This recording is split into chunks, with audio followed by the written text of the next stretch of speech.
అపోస్తులు అందరూ ఏమయ్యారు అని అంటే పారిపోయారు యేసు ప్రభుని విడిచి. ఈరోజు నువ్వు ఆ విధంగా ఉన్నావా?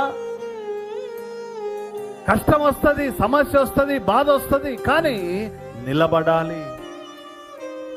ఏం చేయాలి? మనము నిలబడాలి, కానీ పారిపోవద్దు.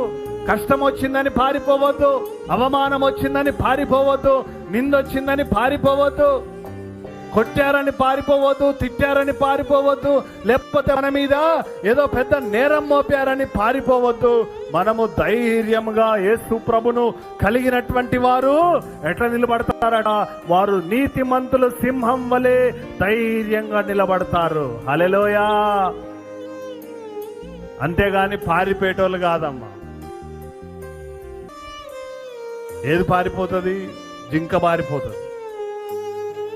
ఏం పారిపోతాడ? జింకలు పారిపోతాయి. సింహం పారిపోదు, ఎప్పుడు నిలబడుతుంది. చచ్చిపోయినా పర్వాలేదు, కానీ అది ఎదురుగా నిలబడుతుంది, పోరాడుతుంది.